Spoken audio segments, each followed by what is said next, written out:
నమస్కారం వార్తలకు స్వాగతం. ముందుగా ముఖ్యాంశాలు. జగన్ పేరు చిట్టిరెడ్డి. జగన్ 2.0 అంటే ప్రజలు భయాందోళనకు గురవుతున్నారు. 30 సంవత్సరాలు ఎక్కడ ఉంటారు? ప్రజల్లోనా జైల్లోనా? చిట్టిరెడ్డి 2.0 అనే పోస్టర్ ఆవిష్కరణ. 2.0 అట్టర్ ఫ్లాప్ సినిమా. వ్యంగ్యాస్త్రాలు విసిరిన తిరుపతి జనసేన నేత కిరణ్ రాయల్. స్టైఫండ్ ను వెంటనే పెంచాలి. మెడికల్ స్టూడెంట్స్ తో సమానంగా స్టైఫండ్ కల్పించాలి. ప్రభుత్వం వెంటనే స్పందించాలి. శ్రీ వెంకటేశ్వర వెటర్నరీ యూనివర్సిటీ విద్యార్థుల డిమాండ్. అధికారులు సిబ్బంది సమయపాలన ఖచ్చితంగా పాటించాలి. ప్రతి కార్యాలయం పరిశుభ్రంగా ఉండాలి. జిల్లా సచివాలయంలోని అన్ని కార్యాలయాలను పరిశీలించిన చిత్తూరు జిల్లా కలెక్టర్ సుమిత్ కుమార్. వార్తల్లోని వివరాలు. లండన్ కు వెళ్లొచ్చాక జగన్మోహన్ రెడ్డి ఏం మాట్లాడుతున్నాడో ఆయనకే అర్థం కావట్లేదని, గత జగన్మోహన్ రెడ్డి పరిపాలనలో ఈ రాష్ట్రాన్ని చిన్నాభిన్నం చేసి అభివృద్ధికి నోచుకోక రాష్ట్ర ప్రజలను, రాష్ట్ర అభివృద్ధిని 20 సంవత్సరాలు వెనక్కి నెట్టేశారని, ఇప్పుడు మళ్లీ 2.0తో వస్తున్నామంటే రాష్ట్ర ప్రజలు భయాందోళనకు గురవుతున్నారని తిరుపతి జనసేన నేత కిరణ్ రాయల్ గురువారం మీడియా సమావేశంలో చిట్టిరెడ్డి 2.0 అనే పోస్టర్ను ఆవిష్కరించి 2.0 అట్టర్ ఫ్లాప్ సినిమా అని వ్యంగ్యాస్త్రాలు విసిరారు.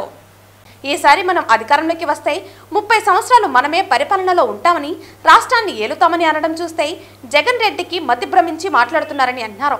గతంలో 175కు 175 అంటే ప్రజలు 11 సీట్లు మాత్రమే ఇచ్చి మీ సేవలు ఇక చాలని మిమ్మల్ని ఇంట్లో కూర్చోబెట్టారని గుర్తు చేశారు. 30 సంవత్సరాలు ఎక్కడ ఉంటారు? ప్రజల్లోనా జైల్లోనా అని ప్రశ్నించారు. గత కోడికత్తి, గొడ్డలిపోటు దాడులను గుర్తు చేస్తూ జగన్ 1.0లో బాబాయి హత్యతో రాజకీయం, 2.0తో జగన్మోహన్ రెడ్డి కుటుంబ సభ్యులు విజయమ్మ, షర్మిలలకు జాగ్రత్తగా ఉండాలని సూచించారు. కూటమి ప్రభుత్వంలో రాష్ట్రం అభివృద్ధి సాధిస్తుందని, ఇప్పటికే కేంద్రం ఆంధ్ర రాష్ట్రంపై శ్రద్ధ చూపి పలు ప్రాజెక్టులకు ఆమోదం తెలపడమే కాకుండా రాష్ట్రానికి కావాల్సిన నిధులను సమకూరుస్తుందని గుర్తు చేశారు.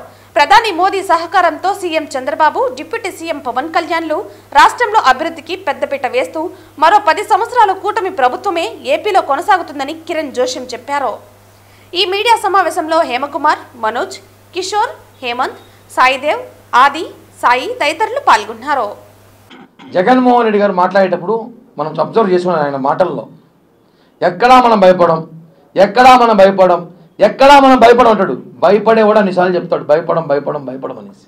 మా ఇంటర్గా కూడా పీకలేరు, మా కార్యకర్తల ఇంటర్ కూడా పీకలేరు అన్నారు. చూసారు కదా మొన్న ఎన్నికలు ఎలా చేసాము.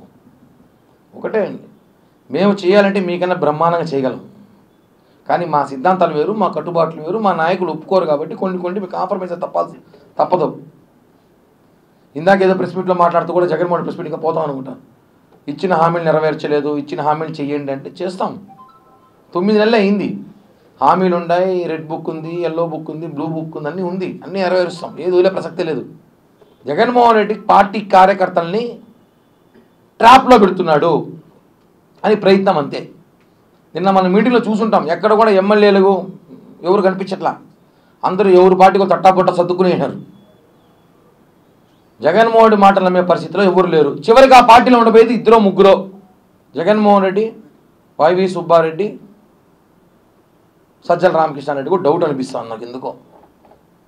ఇంకెవరు పార్టీలో ఉండరు, ఎందుకంటే ఆయన పీకి అందరూ పీకి ఊర్లో లాస్ట్ 11 మంది పీకి ఉన్నారు. ఆ కూడా పీకేస్తాం. రెచ్చగొట్టే వాక్యాలు చేయడం, కార్యకర్తల మనోభావాలు దెబ్బతీసే విధంగా వాక్యాలు చేయడం జగన్మోహన్ రెడ్డికి సాధ్యం. కాబట్టి చిట్టిరెడ్డి ఆయన పేరు 2.0లో వస్తున్న చిట్టిరెడ్డి గారికి ఆయన సినిమా సక్సెస్ కావాలని, హిట్ కావాలని కోరుకుంటూ 2.0 చిట్టిరెడ్డి సినిమా బాగా నడవాలని కోరుకుంటూ, జరగదు నడవాలని కోరుకుంటూ కుటుంబ సభ్యులు భారతిరెడ్డి గారు, షర్మిలారెడ్డి గారు, విజయమ్మ గారిని కొంచెం జాగ్రత్తగా ఉండమని, అలాగే వైఎస్ఆర్ కాంగ్రెస్ పార్టీ నాయకుల కోసం, కార్యకర్తల కోసం ఈసారి ఏమైనా చేయడానికి సిద్ధంగా ఉన్నట్ట ఆయన మిమ్మల్ని ఏం చేయకుండా చూసుకోండి 2.0లో. కాబట్టి ఈ రాష్ట్రంలో ఇంకా రేపటి నుంచి 2.0 మానియా జరగబోతోంది. చిట్టిరెడ్డి గారి డైరెక్షన్లో, ఆయన దర్శకత్వంలో, ఆయన హీరోగా నటిస్తున్న సినిమా విజయం కావాలని ఆకాంక్షిస్తున్నాను. ఎందుకంటే ఎలాగో రోబో 2.0 ఏమైంది మనకు తెలుసు, ఇది కూడా అలానే ఉండబోతుంది. కాబట్టి కూటమి ప్రభుత్వాన్ని ఎవ్వడు ఇంకొక 10 ఏళ్ళు ఎవ్వడు ఏమి చేయలేడు. మాకు ప్రజల అండదండ పూర్తిగా ఉంది, ప్రజల ఆశీస్సులు పూర్తిగా ఉంది. పవన్ కళ్యాణ్ గారి చంద్రబాబు నాయకత్వంలో ఈ రాష్ట్రం ఇంకా ముందుకు పోతుంది. ఇట్లాంటి చిట్టి రేట్లు పొట్టి రేట్లు ఎన్ని వచ్చినా కూడా ఈ డైలాగులు భయపడే ప్రసక్తి లేదని చెప్పి కూడా తెలియజేస్తున్నాం. మూగ జీవాలకు వైద్య సేవలను అందిస్తున్న తమకు సరైన గౌరవ వేతనం లేక అగచట్లు పడుతున్నామని, తమ గోడు ప్రభుత్వం వినాలని శ్రీ వెంకటేశ్వర పశు వైద్య విశ్వవిద్యాలయం విద్యార్థులు కోరారు. గౌరవ వేతనాన్ని పెంచాలని కోరుతూ తిరుపతిలోని శ్రీ వెంకటేశ్వర పశు వైద్య విశ్వవిద్యాలయం విద్యార్థులు చేపట్టిన నిరవధిక సమ్మె గురువారం 4వ రోజుకు చేరింది. సమ్మెలో భాగంగా ఎస్వీవియు నుంచి విద్యార్థులు ర్యాలీగా ప్రారంభమయ్యి బాలాజీ కాలనీ వరకు కొనసాగారు. అనంతరం మహాత్మా జ్యోతిరావు పులే విగ్రహం వద్ద మానవహారంగా ఏర్పడి నిరసన తెలియజేశారు. తమకు స్టైఫండ్ పెంచాలంటూ ప్లకార్డులను చేతపట్టుకుని పెద్ద ఎత్తున నినాదాలు చేశారు. నమస్కారం అండి, నా పేరు బాలాజీ. మేము శ్రీ వెంకటేశ్వర వెటర్నరీ యూనివర్సిటీలో ఈ విద్యార్థులందరూ మేము చదువుతున్నాము. ప్రస్తుతం 4 క్యాంపస్లో అంటే తిరుపతి, గరివిడి, గన్నవరం అండ్ పొద్దుటూరు 4 క్యాంపస్లో ఉన్న వెటర్నరీ విద్యార్థులు 2000 పైచిలకు మేమందరూ స్ట్రైక్కి దిగాం. ఈ స్ట్రైక్ ఎందుకంటే మేము స్టైఫండ్ కోసం ఈ స్ట్రైక్ అనేది చేస్తున్నాము. 13 సంవత్సరాల నుంచి మా స్టైఫండ్ అనేది 7000 దగ్గర ఆగిపోయింది. ఇది పార్ విత్ మెడికల్. మేము మెడికల్తో ఏమాత్రం తీసిపోము. అప్పుడు 7000 రూపాయలు ఇచ్చేటప్పుడు మెడికల్ వాడికి కూడా 7000 రూపాయలే ఇచ్చేవారు. వాళ్ళకి ఇంక్రిమెంట్ అనేది జరిగింది, మాకు ఇంక్రిమెంట్ అనేది 13 సంవత్సరాల నుంచి జరగలేదు. జీడిపి అనేది అనిమల్ హస్బెండరీ డిపార్ట్మెంట్ నుంచి 60,000 కోట్ల రూపాయల జీడిపి ఆంధ్ర రాష్ట్రానికి అందుతుంది. అందులో వెటర్నరీ ప్రొఫెషన్ అనేది అనిమల్ హస్బెండరీ డిపార్ట్మెంట్కి వెన్నెముక లాంటిది. అలాంటిది మేము మా స్టైఫండ్ కోసం ఇప్పుడు అడుగుతున్నది కేవలం 0.01% మాత్రమే, లెస్ దాన్ 10 crores మాత్రమే మేము మా స్టైఫండ్ కోసం అడుగుతున్నాం. పార్ విత్ మెడికల్ పెంచినా సరే గవర్నమెంట్ మీద పడే భారం కేవలం 10 కోట్ల కంటే చాలా తక్కువ. అందుకు మా సమ్మె చాలా న్యాయమైనటువంటిది, మా డిమాండ్స్ చాలా న్యాయమైనటువంటివి. గవర్నమెంట్ ఖచ్చితంగా దీనికి స్పందించవలసిందిగా, తొందరగా స్పందించి మా సమస్యలను తీర్చవలసిందిగా మేము కోరుకుంటున్నాము. మేము ప్రస్తుతం మా ఇంటర్న్స్ చాలా రోధిస్తున్నారు. బయట వెళ్తే వాళ్ళకి రూమ్స్ ఇవ్వట్లేదు. ఎందుకంటే వెటర్నరీలో కేవలం 7000 రూపాయల స్టైఫండ్ మాత్రమే ఉంది. అది మేము ప్రొఫెషనల్ కోర్స్ అండి. ఇంటర్న్స్లో మేము బయటకు వెళ్ళినప్పుడు ఎమర్జెన్సీ కేసెస్ ఉంటాయి. చాలా స్టాటిక్ రొటేషన్ అని 2 ఫేజ్లు ఉంటాయి. స్టాటిక్ ఫేజ్లో ఒక చోట అకామిడేషన్, ఫుడ్ అండ్ ఎవ్రీథింగ్ మేమే స్పాన్సర్ చేసుకొని మేమే ఉండాలి. ఆ తర్వాత రొటేషన్ ఫేజ్ ఉంటుంది. ఎవ్రీ స్టేట్కి 15 days ప్రతి స్టేట్కి మేము తిరుగుతాం. ప్రతి స్టేట్కి మా సేవలు మేము అందిస్తాం. అలాంటిది ట్రావెల్ అలయన్సెస్ లేవు, ఫుడ్ అలయన్సెస్ లేవు. కేవలం 7000 రూపాయలు మాత్రమే మాకు ఇస్తున్నారు. ఎంబీబీఎస్ వాళ్ళకి చూసుకున్నట్లయితే వాళ్ళకి సంవత్సరం పొడవునా స్టైఫండ్ అనేది 25,906 రూపాయలు ఉంది. వాళ్ళు సేవలు వాళ్ళ కాలేజీలోనే అందిస్తున్నారు. వాళ్ళ కాలేజీలోనే అందిస్తూ అకామిడేషన్, ఫుడ్ ఇలాంటి వసతులన్నీ పొందుతూ వాళ్ళు 25,906 రూపాయల స్టైఫండ్ అనేది నెలకు తీసుకుంటున్నారు. మేము బయటకు వెళ్ళి పనిచేస్తూ బయట మేము సర్వీస్ అందిస్తూ రొటేషన్ ఫేజ్ అని వేరే స్టేట్స్ 15 రోజులకు ఒక స్టేట్ మారుతామండి. మేము 15 రోజులకు ఒక స్టేట్ మారుతూ కేవలం 7000 రూపాయల స్టైఫండ్ అనేది మేము తీసుకుంటున్నాము. మేము ఇప్పుడు ప్రస్తుతం చేస్తున్న ఇండెఫినెట్ స్ట్రైక్ నిరవధిక సమ్మె అనేది కేవలం జీవో వచ్చినప్పుడు మాత్రమే మేము ఆపుతాము. GO on par with medical సైన్సెస్తో ఆయుర్వేదిక్ అవ్వండి, అలోపతి అవ్వండి, హోమియోపతి అవ్వండి 20,000 కంటే ఎక్కువ ఉన్నాయి. హోమియోపతికి 23,000 ఉంది. ఆయుర్వేదిక్ రీసెంట్గా 22,000 చేశారు జస్ట్ February 1న. మేము ఇప్పుడు అడుగుతుంది చాలా న్యాయమైనది. మేము February 1న స్ట్రైక్ స్టార్ట్ చేశాము. ఖచ్చితంగా మా నిరసన అనేది ప్రజల్లోకి, ప్రభుత్వానికి తెలియజేయవలసిందిగా మేము కోరుకుంటున్నాం. మా స్ట్రైక్ యొక్క ముఖ్య ఉద్దేశం మా స్టైపెండ్ ఇంక్రీజ్ చేయమని. ఏదైతే గత 13 ఏళ్ళుగా మా స్టైపెండ్ అనేది 7,000 మాత్రమే ఉన్నది.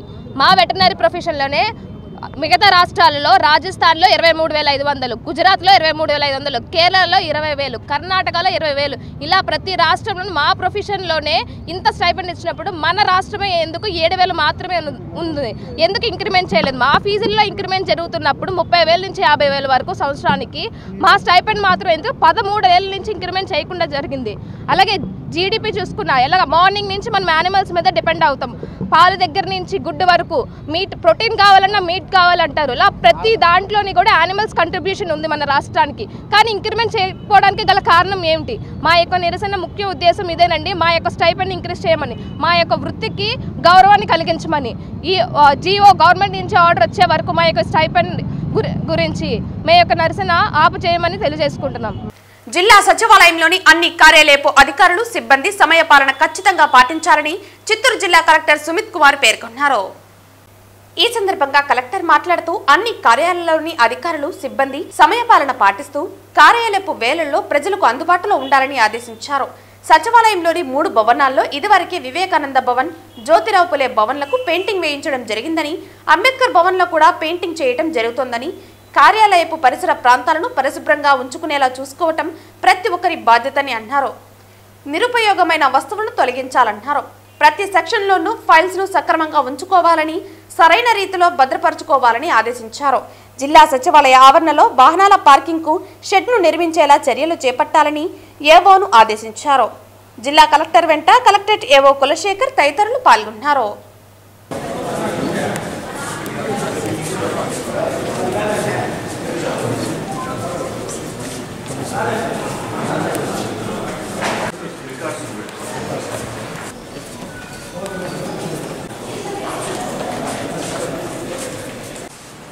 ప్రత్యేక హోదా అనేది చర్చనీయాంశంగా మారిపోయిందని, 14వ ఆర్థిక సంఘం ప్రత్యేక హోదా ఇవ్వకూడదని ఎక్కడా లేదని, పోలవరం నీటి నిల్వ 41.15కి కేంద్రం కుదించాలని చూస్తోందని ప్రత్యేక హోదా విభజన హామీల సాధన సమితి ప్రధాన కార్యదర్శి సిబిఐ మాజీ డైరెక్టర్ లక్ష్మీనారాయణ, అధ్యక్షుడు చెలసాని శ్రీనివాస్ అన్నారు. ఈ సందర్భంగా వారు మాట్లాడుతూ ప్రత్యేక హోదా అనేది చర్చనీయాంశంగా మారిపోయిందన్నారు. 14వ ఆర్థిక సంఘం ప్రత్యేక హోదా ఇవ్వకూడదని ఎక్కడా లేదని అన్నారు. పోలవరం నీటి నిల్వ 41.15కి కేంద్రం కుదించాలని చూస్తోందని, అలా కాకుండా 45.72 చేస్తే 900 మెగావాట్ల విద్యుత్ ఉత్పత్తి, 80 టీఎంసీ నీరు కృష్ణానదికి వదలడం, 23.44 టీఎంసీలు విశాఖకు కేటాయించొచ్చని అన్నారు. నయవంచనకు ఏపీ గురవుతోందని అన్నారు. ప్రపంచంలోనే డెడ్ స్టోరేజ్ వాటర్ ప్రాజెక్టులు ఉన్నాయన్నారు. చరిత్రహీనులు అవుతారని, గుజరాత్కి 8,000 కోట్ల రూపాయలు ఇచ్చారని, ఏపీకి 278 కోట్లు, ఒక్క గుజరాత్లోని ఒక రైల్వే స్టేషన్కి 2,379 కోట్లు ఇచ్చారని అన్నారు. రాష్ట్ర ప్రయోజనాల కోసం, తెలుగు జాతి కోసం మాట్లాడుతున్నామని తెలియజేశారు.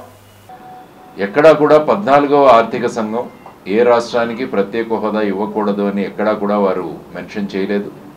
కేంద్ర ప్రభుత్వం అనుకుంటే ఏదైనా రాష్ట్రానికి ప్రత్యేక హోదా ఇవ్వచ్చు అన్నది వారు చెప్పడం జరిగింది. ఆ తరువాత కూడా ఈ ప్రత్యేక హోదా అన్నది అలాగే మిగిలిపోయింది.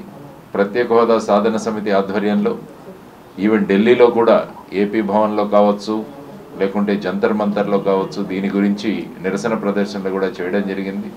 అయినా కూడా ప్రత్యేక హోదా అలాగే ఉండిపోయింది. ఆ తర్వాత మిగతా హామీలు ఏవైతే ఉన్నాయో చట్టంలో వాటిని కూడా ఎక్కడా కూడా నెరవేర్చలేదు. ముఖ్యంగా బుందేల్ఖండ్ ప్యాటర్న్లో మన ఉత్తర ఆంధ్ర జిల్లాలు కానీ, రాయలసీమ జిల్లాల్లో కానీ ప్రతి సంవత్సరం వారికి కేటాయించాల్సిన నిధులు కావచ్చు, మిగతా అనేక విషయాలు విభజన చట్టంలో పేర్కొన్న అనేక అంశాలు అలాగే ఉండిపోయాయి.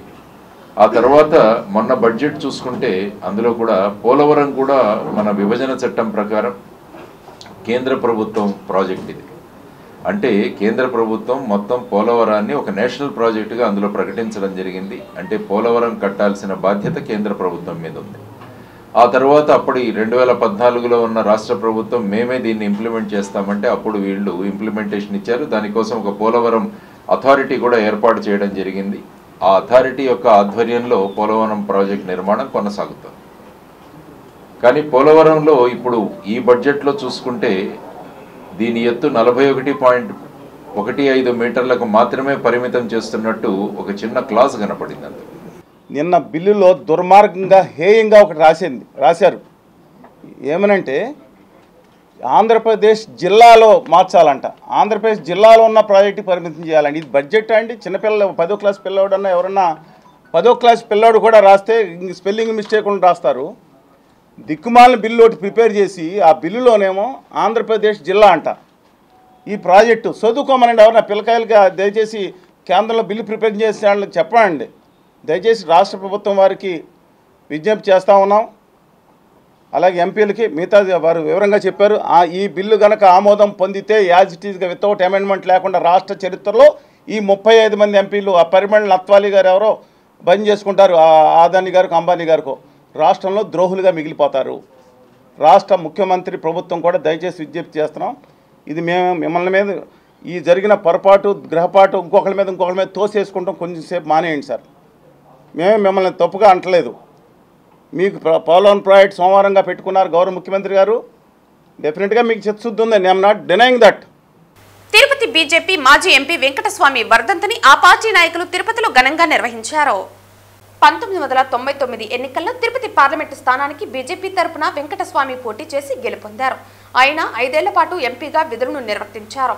2012 సంవత్సరంలో ఆయన అనారోగ్యంతో మృతి చెందారు.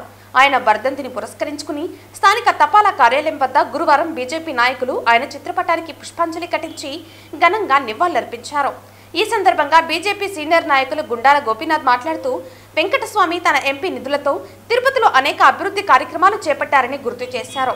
ఈ కార్యక్రమంలో భారతీయ జనతా పార్టీ జిల్లా సాంస్కృతిక విభాగ కన్వీనర్ గుండాల గోపీనాథ్, బీజేపీ రాష్ట్ర ఓబీసీ మోర్చా మాజీ ఉపాధ్యక్షులు సుబ్రహ్మణ్యం యాదవ్, చంద్రబాబు యాదవ్, బీజేపీ 84వ బూత్ అధ్యక్షులు విజయభాస్కర్ రెడ్డి తదితరులు పాల్గొన్నారు. తిరుపతి మాజీ పార్లమెంట్ సభ్యులు స్వర్గీయ వెంకటస్వామి గారి 13వ వర్ధంతి సందర్భంగా ఈరోజు భారతీయ జనతా పార్టీ ఆధ్వర్యంలో ఆయన చిత్రపటానికి పుష్పాంజలి ఘటించి ఘన నివాళులు అర్పిస్తున్నాము. వెంకటస్వామి గారు ఎంపీగా ఉన్నప్పుడు తిరుపతికి అనేక అభివృద్ధి కార్యక్రమాలు, సంక్షేమ కార్యక్రమాలు, బస్ షెల్టర్లు కానీ అలాగే శ్మశాన వాటికల అభివృద్ధికి కానీ ఎంపీ నిధుల ద్వారా ఆయన ఎంతో అభివృద్ధి కార్యక్రమాలు చేశారు. తిరుపతికి ఆయన ఎంపీగా ఉన్నప్పుడు పార్లమెంటు నిధులు ఎలా అభివృద్ధి కార్యక్రమాలు చేయాలనే మొట్టమొదట నిధులని ఆ విధంగా అభివృద్ధి కార్యక్రమాలకు వెచ్చించిన పార్లమెంట్ సభ్యులు వెంకటస్వామి గారు. రవాణా సౌకర్యాలకు కానీ అలాగే ప్రతి విషయంలో ఆయన ఎంతో అభివృద్ధి చేశారు తిరుపతికి. అలాంటి మహనీయుడు వర్ధంతిని ఈరోజు భారతీయ జనతా పార్టీకి తరఫున జరుగుతుంది. ఈ పార్లమెంట్ సభ్యులు నందిపాటి వెంకటస్వామి గారి 13వ వర్ధంతి సందర్భంగా ఆయన కోట పొలమాలేసి ఆయన స్మరించుకోవడం జరిగింది. ఆయన తిరుపతి పార్లమెంట్ మెంబర్గా ఉన్నప్పుడు గవర్నమెంట్ నిధులు తీసుకొచ్చి అనేక కార్యక్రమాల్లో తిరుపతి పార్లమెంట్లో చేయడం జరిగింది.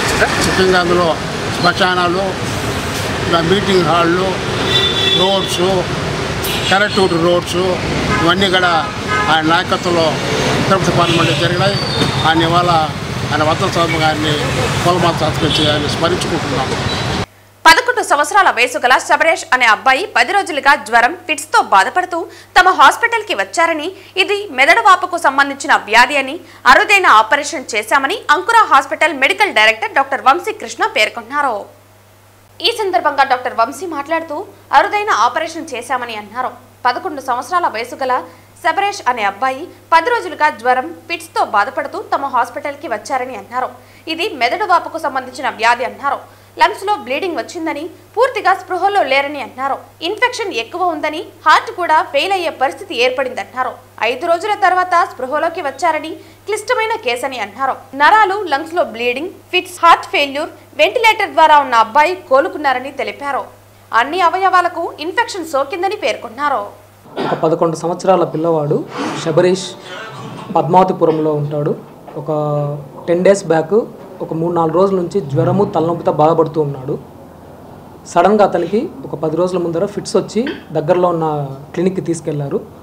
అక్కడ నుంచి వాళ్ళు వెంటనే మనకి ఇక్కడికి రెఫర్ చేశారనమాట. సో బాబు ఇక్కడికి వచ్చినప్పుడైతే కంప్లీట్గా కాన్షియస్లో లేడు, కంటిన్యూస్గా ఫిట్స్ వస్తూనే ఉన్నాయన్నమాట. సో మెయిన్ అతనికి జ్వరంతో పాటు ఫిట్స్ వచ్చినాయి. దాని వెంటనే మనము మెదడు వాపు వ్యాధిగా డయాగ్నోస్ చేశాము. అంటే మెదడుకి ఎక్కే ఇన్ఫెక్షన్. సో మెనింగో ఎన్సెఫలైటిస్ అంటాం దీన్ని.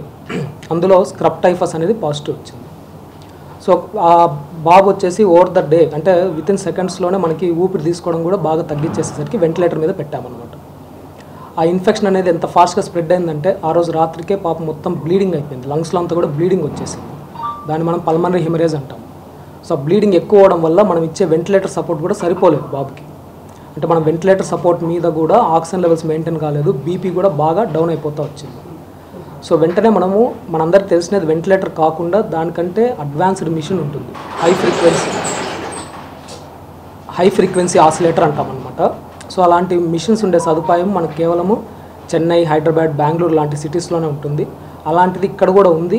మేము ఆ మిషన్ వెంటనే పెట్టడం ద్వారా అట్లీస్ట్ వాడి ఆక్సిజన్ లెవెల్స్ ఇవి మెయింటైన్ అయినాయి. ఆ ఊపిరితిత్తుల నుంచి బ్లీడింగ్ కూడా కొంచెం కంట్రోల్ అయింది.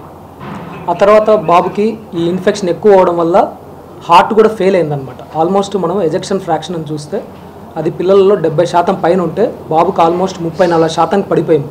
అప్పుడు మనం వెంటనే చిన్నపిల్లల కార్డియాలజిస్ట్ వీళ్ళందరినీ ఇన్వాల్వ్ చేసి వాడు హార్ట్ ఫెయిల్యూర్ తగ్గని మెడిసిన్స్ వాడుతూ స్లోగా రికవరీ కోసం ట్రై చేశాము. అదేవిధంగా ఫిట్స్కి సంబంధించి కూడా ఫిట్స్ వెంటనే కంట్రోల్ కావడం కోసం ఈఈజీ ఎంఆర్ ఇవన్నీ కూడా చేసుకొని పీడియాట్రిక్ న్యూరాలజిస్ట్ అంటే చిన్నపిల్లలు నరాల డాక్టర్ స్పెషలిస్ట్ వీళ్ళందరూ కూడా చూస్తూ మరియు ఐసీయూ డాక్టర్స్ చిన్నపిల్లల ఐసీయూలో స్పెషలైజేషన్ చేసిన డాక్టర్స్ వీళ్ళందరి పర్యవేక్షణలో అసలు ఆల్మోస్ట్ రికవర్ కాడు అనుకున్న బాబు ఆల్మోస్ట్ 5-7 డేస్ తర్వాత వాడు కాన్షియస్లోకి రావడం కానీ మనం వెంటిలేటర్ తీసేయగలం కానీ ఇవన్నీ చేయగలిగాము అనమాట.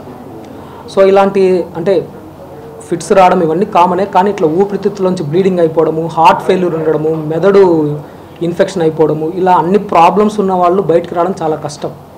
కానీ మనం ఇలాంటి ఊర్లో కూడా అంత కాంప్లికేటెడ్ కేసుని సక్సెస్ఫుల్గా బయటకు తీసుకురాగలిగినామంటే it is because of team of doctors under specialization. అంటే ఇట్లా నరాలకి సంబంధించి అందరూ ఇన్వాల్వ్ అయి చేయడం వల్ల ఇది జరిగింది. సేమ్ టైం పేరెంట్స్ కూడా చాలా కోఆపరేటివ్. వాడు ఎంత సిగ్గా ఉన్నా కూడా వాళ్ళు ఓపిక్గా కంటిన్యూ చేశారు ట్రీట్మెంట్ చేసుకొని. అసలు సడన్గా అది అంటే మనం అంత పెద్ద మిషన్ హై ఫ్రీక్వెన్సీ అనే మిషన్ పెట్టి దాని నుంచి తీసిన తర్వాత కూడా మెయింటైన్ అవుతాడో కాడో అని చెప్పినా కూడా కంటిన్యూస్గా తగ్గించుకొని మిషన్ స్లోగా తగ్గించేసి ఆల్మోస్ట్ ఒక వారం రోజులు వెంటిలేటర్ పైన ఉన్న తర్వాత రికవర్ అయ్యాడు. ఇప్పుడు ఆల్మోస్ట్ ఒక 10 days అయిపోయింది. బాబు ఫుడ్ తీసుకోవడం కానీ నడవడం ఎటువంటి డెఫిసిట్స్ లేకుండా హార్ట్ స్కాన్ కూడా చేస్తే హార్ట్ కూడా కంప్లీట్గా నార్మల్కి వచ్చేసింది. సో ఇలాంటి కేసెస్ మనం డీల్ చేయగలము. ప్లస్ ఇలాంటి ఇన్ఫెక్షన్స్ ఎక్కువ వచ్చినప్పుడు కొంచెం ఎర్లీగా చూపించుకుంటే మంచిది. ఎందుకంటే వాడికి ఆల్మోస్ట్ 4 days నుంచి హెడేక్ చెప్తా ఉన్నాడు, సడన్గా ఫిట్స్ వచ్చినాయి అన్నమాట. ఇలాంటి జనాలకు అవేర్నెస్ ఇవ్వాలని చెప్పి ఈ సమావేశం ద్వారా నేను తెలియపరుచుకున్నాను. గురువారం వీఐపీ ప్రారంభ విరామ దర్శన సమయంలో తిరుమల శ్రీవారిని పలువురు సినీ ప్రముఖులు దర్శించుకున్నారు. వీఐపీ ప్రారంభ విరామ దర్శన సమయంలో దర్శకేంద్రుడు రాఘవేంద్రరావు, నటుడు శ్రీనివాసరెడ్డి వేరువేరుగా స్వామివారి సేవలో పాల్గొన్నారు. టీటీడీ ఆలయ అధికారులు వీరికి స్వాగతం పలికి దర్శన ఏర్పాట్లు చేశారు. దర్శన అనంతరం రంగనాయకుల మండపంలో వీరికి పండితులు ఆశీర్వచనం చేసి స్వామివారి తీర్థ ప్రసాదాలను అందజేశారు.